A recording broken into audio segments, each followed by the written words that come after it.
HBO's The Last of Us is back, and it's better than ever. The Last of Us Season 2 being an adaptation of the story from the video game sequel, The Last of Us Part 2, and god damn, did this show just give me some Game of Thrones levels of trauma. Hello everyone, I'm Finn. Welcome back to Finn Films. Join me today as we discuss everything that happened in The Last of Us Season 2, Episode 2, and the absolute trauma that was, that Joel scene. So last time on The Last of Us, we saw the fallout from the finale of Season 1, where Joel lies to Ellie about what happened with the Fireflies in Salt Lake. This scene introducing our primary antagonist and anti-hero Abby for Season 2, the daughter of the Firefly surgeon that was killed by Joel. This all setting the stage for the primary theme of The Last of Us Season 2, specifically that violence will always beget more violence. We fast forward 5 years to the community of Jackson ran by Joel's brother Tommy, where Ellie and Joel have been living again for the last 5 years. We see that over this time Ellie has become self-sufficient and headstrong, her and Joel slowly growing apart, as Joel struggles to accept that Ellie is not the same defenseless young girl that she once was, and that the lie and the actions that Joel took 5 years earlier in Salt Lake continued to haunt him. This ultimately culminating with Ellie and Joel having a big fight and altercation at the New Year's Eve celebration at the end of Episode 1. Episode 1 ending as we see Abby and her Firefly team perched above the town. After 5 years of waiting for revenge, it seems that Abby has finally tracked down Joel. Episode 2 opens with Abby reliving the traumatic moment that she found her father dead 5 years earlier in her mind. Again, if it isn't obvious, the primary central theme of The Last of Us, specifically Season 2 and Part 2 of the video game, is this cycle of violence and the consequences of violence as a whole. As Abby's basically entire character, her reason for being, and her actions within Season 2 and Part 2 of the video game are straight up the consequences of Joel's choices that we saw in the climax of Season 1 with the surgery in Salt Lake. In many ways, though, Abby is not really just an antagonist, she is also an anti-hero, and she very much works as kind of a foil for Ellie as a character throughout Season 2. In many ways, Ellie and Abby are more alike than they are different. While the show does set Abby up to be disliked, again, to be an antagonist, it also shows how very much justified she is in her feelings and her motivations, which sets up one of my personal favorite kind of antagonist villain archetypes, the justified villain, the justified antagonist. Abby wakes up from her dream, her team having set up camp in a lodge on the mountains overlooking the community of Jackson. They discuss their plan, as the community is much bigger and more heavily defended than they had ever imagined. Abby's companions wondering how it would even be possible for them to find Joel, let alone capture him without alerting the entire city. Abby heads out for her watch in the cold as we see a blizzard storm begins to blow in, the other Fireflies coming together to agree to try and convince Abby that they all need to leave, as this will likely only result in all of their deaths if they were to try to breach the city. Back in town, we see Ellie being woken up by Jesse for her 8 a.m. patrol. We see the town has been put on high alert as a pile of infected had been found near the community, as well as the town being spooked by Ellie's story of the involved infected that she encountered the day prior. Ellie decides that she wants to do her patrol with Joel, not wanting to put up with Jesse's bullshit. But Joel had already left on patrol with Dina an hour earlier as he wanted to let Ellie sleep in. Again, this scene is another kind of good glimpse into the nature of kind of Joel and Ellie's relationship, specifically how complicated it is. Even though the two we saw from Episode 1 very much are having issues and are struggling over the last few years, the two very much still deeply care for one another, and Ellie very much does view Joel as a father. Tommy, Joel's brother, is running the town through safety precautions in case of an infected attack on the town. Tommy's wife takes Ellie to speak with Seth, the man who called her a slur the night before, Seth apologizing in one of the most awkward scenes in the show so far. We watch Ellie and Jesse head out on their patrol when suddenly they are hit by a blizzard storm, the two taking refuge in an old 7-Eleven turned grow-op that Eugene had apparently found years prior. Now this is the second time we've heard the character Eugene mentioned in the show. Eugene in the show specifically being the husband of the therapist Gail, where in Episode 1 we learned that a year prior Joel had to shoot and kill Eugene, and that Gail holds Joel responsible and very much hates him for this. In this scene in episode 2, we learn a little more about Eugene's death. Specifically, Jesse says that Eugene was too far gone, likely referring to the bite of an infected, which is why apparently Joel was forced to shoot him. However, we also learn that Eugene was once a firefly many years ago, which raises some questions and alarm bells. Did Joel really kill Eugene because he was bitten and too far gone, or did Joel kill Eugene because he possibly knew too much about Ellie and her immunity and what happened with Joel and Ellie in the Fireflies 5 years previous? Again, I talked about this in the Last of Us video that I made last week. I'll link it in the eye above, specifically about how Last of Us is one of the best video game show adaptations ever made. But to me, the character Eugene is a prime example of how the show's writers made a pretty significant change to the story of the video game by making Eugene a much more kind of prominent character and figure than he was in the story of the video game. But in my opinion, I think this is a really good change that only furthers to kind of flesh out the story and the world of The Last of Us as a whole, and I'm very curious to see how they're going to link in all of this kind of new story of Eugene in the next coming episodes. Meanwhile, Abby sees two riders out on patrol. She attempts to follow them, but slides down this hill, finding herself in a frozen pile of infected. To our shock and horror, the mound of snow begins to ebb and flow, as hundreds of infected erupt from beneath the snow and ice, chasing Abby down the mountain. In these absolutely amazingly horrifying scenes, until suddenly she is saved by Joel and Dina of all people. Yeah, in the most unlikely series of events, the one person that Abby was so desperate to find actually found her. And suddenly, a plan that looks like it was completely destined to fail has suddenly taken a darker turn of success. Back in town, the radio operator is unable to reach Joel and Dina, so Ellie and Jesse head out to search for them. Abby, Joel, and Dina ride out to escape the horde of infected, Abby convincing them to go to the lodge to see her friends due to the blizzard's condition and, the massive horde of zombies, which only continues to grow larger. However, in an unexpected move, the massive horde of infected suddenly turn off, heading towards the town, seemingly called by the strange cordyceps tendrils that had snaked their way into the city's pipes. The community rings the alarm bell, seeing this massive horde of infected on the horizon as everyone mans their battle positions on the wall and throughout the town in a scene that felt straight up of something out of Game of Thrones. We watch the massive horde of infected slam into the town walls, the men and women dropping explosive barrels and unloading bullets onto the group of infected. Just as it seems like they might be able to hold them off, a massive hulking bloater appears, punching a hole in the wall as infected pour into the city. I absolutely loved this scene and loved these changes from the story of the video game. It just felt like this kind of massive raising of stakes here. Like, it's no longer just about the safety of Joel and Ellie and the risk and the journey that they are taking, but an entire community of people, from elderly to small innocent children and everyone in between. We watch the townsfolk take some major losses and destruction to the community, but ultimately they do manage to destroy the entire horde. Tommy even taking out this hulking bloater with a flamethrower in a very dramatic, tense scene. Meanwhile, Abby and Joel arrive at the lodge to meet Dina's friends. Joel, wanting to rally the forces and go to the aid of the town, is caught off guard when suddenly all guns are pointed on him and Dina is taken hostage. Joel, realizing that this group is former Fireflies, as to our shock, Abby shoots Joel in the knee with a shotgun. Here, Abby begins to pontificate to Joel, painting him as this cold-blooded, heartless murderer who cut down her father, a defenseless man, without even thinking about it. And as much as the show does a great job in making us hate and dislike Abby, it also paints her as extremely justified.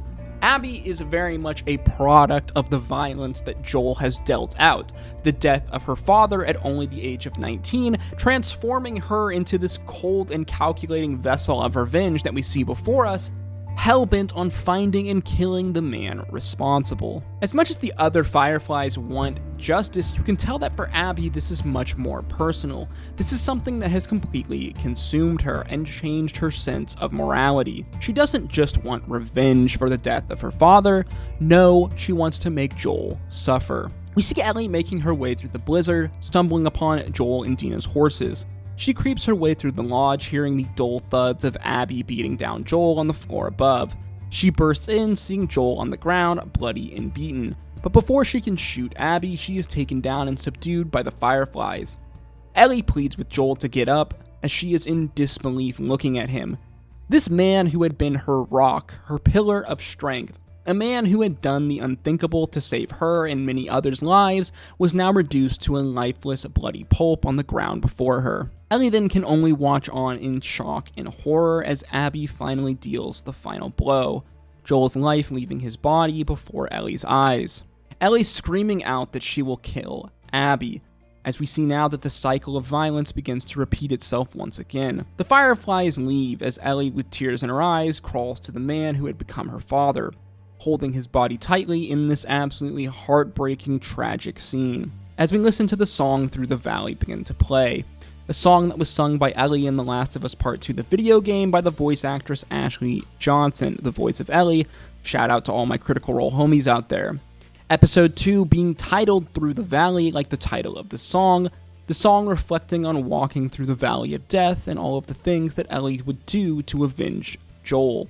As in the final scenes of episode 2, we see the aftermath of the infected attack on the city, and we watch as Ellie, Jesse, and Dina slowly ride back into town, the body of Joel in tow, as season 2, episode 2 of The Last of Us comes to an end.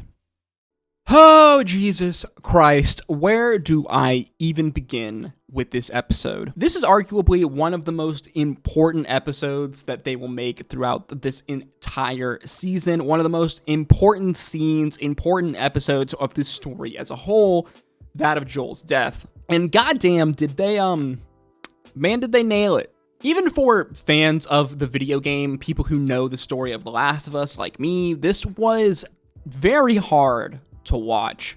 And I think that goes to show just how good of a job that they actually did.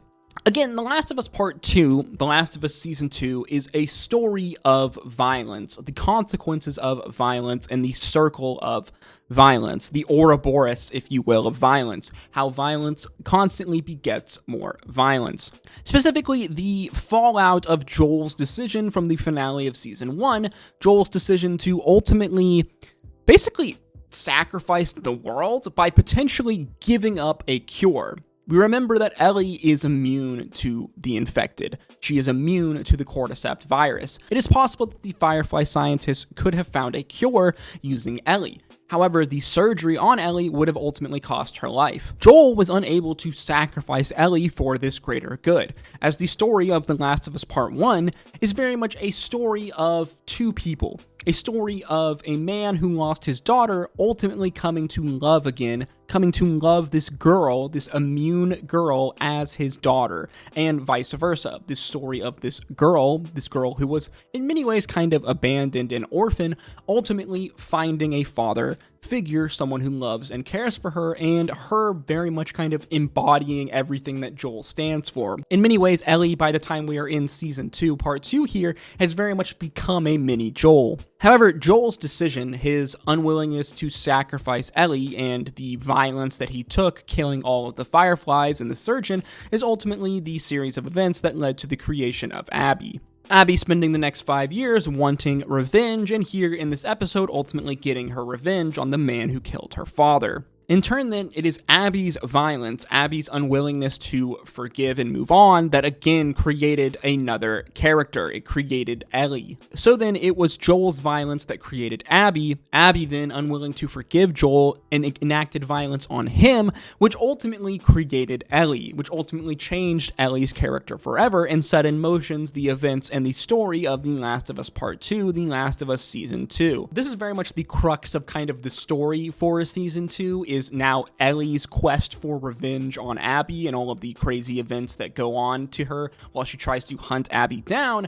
So we can see here why Joel's death scene is probably the most important scene of the entire story, as it very much is the catalyst of events for the entirety of our season, as well, being one of the most traumatic events in a video game I've seen for a long time. And all I can say is that they absolutely nailed it. As sad as it is to see my boy Pedro Pascal ultimately die, this won't be the last time that we will see him throughout the events of Season 2, as we will definitely see some more Joel scenes in flashbacks, but I know that this probably took a lot of fans of The Last of Us off guard. They probably weren't expecting to see Joel die in Season 2, especially this early in Season 2, if they even knew that Joel died in Season 2 or Part 2 of the video game at all. This episode was absolutely fantastic. From the insane series of events that was the horde of infected attacking the town, the defense of the town, a scene that I absolutely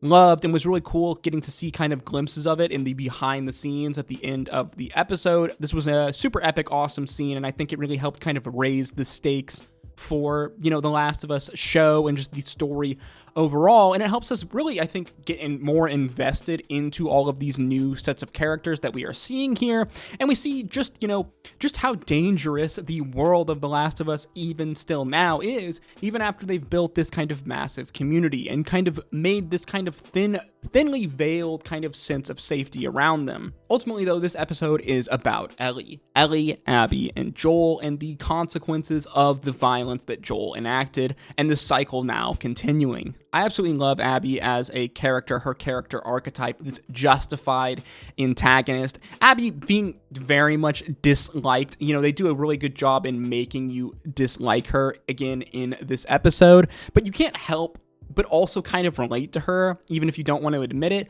Relate to the fact that you understand where her anger, her violence is coming from when you see, the consequences of Joel's action, the absolutely ruthless brutality and cold-hearted murder that Joel did, obviously in order to save Ellie, a character that you are invested in, but you can understand from her character's point of view, Abby's character's point of view, why she would want revenge, and if you're really honest with yourself, you can also kind of see how Joel had this coming. However, Abby's inability to forgive Joel, her inability to let go of her anger and her revenge, has ultimately set the scenes and set the story for the rest of Last of Us Season 2, and has changed Ellie deeply as a character. Ellie and Abby very much becoming interlinked, becoming basically like mirror characters of one another. Joel taking Abby's father, setting her on this kind of path of revenge and violence, Abby taking Ellie's father, setting her on this path of revenge and violence. And then they hit us with the Through the Valley song sung by Ashley Johnson, the voice actress of Ellie in the Last of Us video game series, as well as from